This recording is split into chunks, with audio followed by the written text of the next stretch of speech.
¿Qué tal, amigos? ¿Cómo están? Soy Antonio Sánchez Baquinas, coordinador de su programa Radio M12, que se transmite por la frecuencia universitaria, el 96.9 del FM de nuestra máxima casa de estudios, la Universidad Autónoma de Puebla, los días sábados a las 10 de la mañana, donde le espero para escucharnos y donde la libertad de expresión la hacemos todas y la hacemos todos.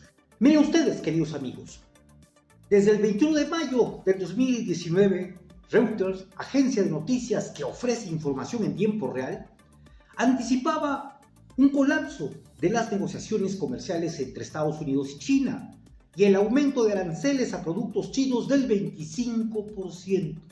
Sí, esto era una medida considerada desde hace 6 años, lo cual empujaría, se dijo, a la economía mundial a una recesión. Esta información fue recabada por Reuters a la declaración del personal de economía de Morgan Stanley. Sí, esa empresa multinacional financiera estadounidense que desarrolla su actividad como banco de inversión y agente de bolsa, cuya sede central está en Nueva York, inversionista principal de varias empresas del mundo que producen y comercian con armas, y empresas financieras, entre ellas el Banco Santander, ese banco que hoy elogia al peso mexicano sobre el euro y ha hecho pláticas recientes con la presidenta de México, de la cual hablaremos en otra ocasión.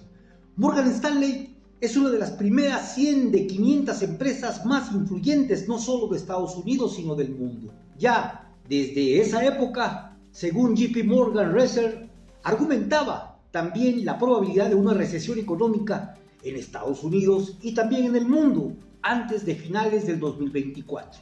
Y decían que la probabilidad de esta crisis era del 35%.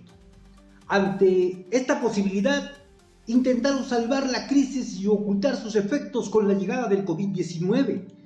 La crisis del capitalismo global pasó frente a nosotros desde el 2020, pero ya venía gestándose desde el 2018 y pocos se dieron cuenta y pocos se preocuparon por ella, y es comprensible, había otras cosas de qué preocuparse, pues. Pero hoy, esa recesión devenida ya en crisis ha mostrado su peor cara. Guerras armadas, guerras económicas, guerras políticas, financieras, inflaciones, paros o reducciones de producción, entre otras. Estamos en presencia, pues, de la reducción de la producción económica mundial. Estamos, digamos, en un atorón, un paro de la producción capitalista de varios países industrializados por la saturación de los mercados.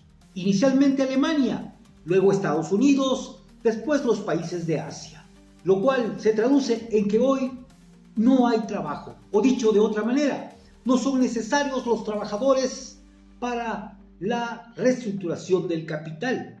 De ahí que actualmente los Estados Unidos no requieran la mano de obra de los migrantes por ahora. Así que correrlos no es tampoco un problema para ellos.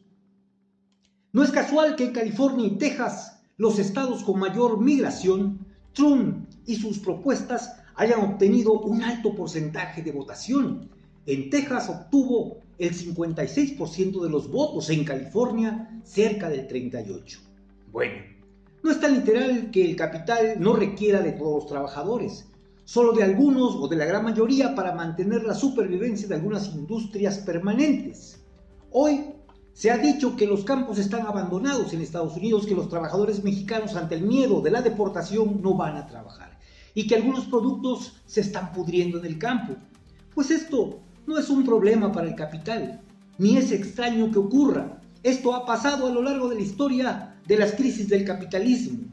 Para ellos, cuando tienen un excedente de producción, pues la tiran, sí, la tiran, porque no habrá mercado para sus mercancías. Y regalarlas, realmente regalarlas, no como hace Carlos Slim en México, que va, las recoge, las refrigera y luego las entrega, dijo, a 2 millones de personas con hambre y que aspira a que se puedan entregar a 8 millones de personas. Imagínense cuánta gente en nuestro país tiene hambre para que existan ese tipo de casos. Bueno, los gringos no hacen eso, los gringos realmente la tiran.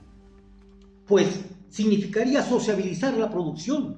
Sí, sociabilizar la producción es en alguna forma socialismo. Y claro, que ellos no son socialistas. Así que es preferible tirar la producción a dar el ejemplo de lo bueno que puede ser el socialismo. Quizá usted lo ha escuchado. El capitalismo es de guerra y rapiña. Así lo ha manifestado incluso el Papa Francisco. Él ha dicho que el mundo está en guerra, pero es una guerra en pedazos, dice. Una guerra contra el planeta, donde es necesario extraerle todo.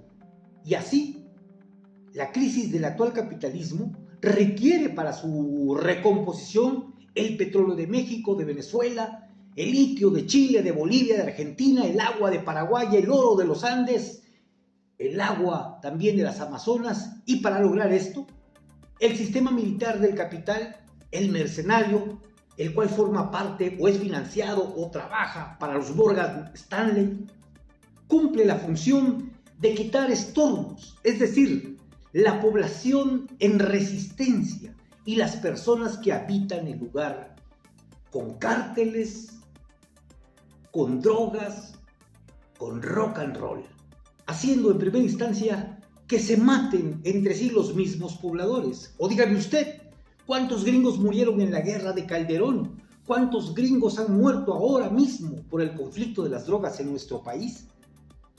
Así pues, estimados amigos, la conducta de Trump, en este caso, no es casual.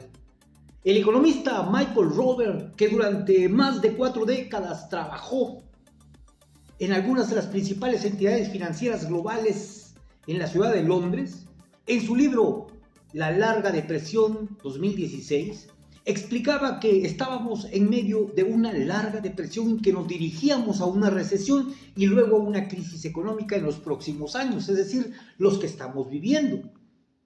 Y sus características o primeros signos serían la alta inflación, una guerra en Ucrania y la caída de las criptos y los despidos masivos, entre otros.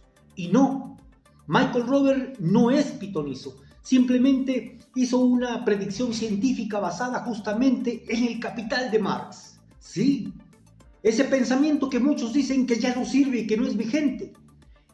En el libro, Michael Rober argumentó que las principales economías capitalistas se encontraban en una larga depresión tras la gran recesión del 2008.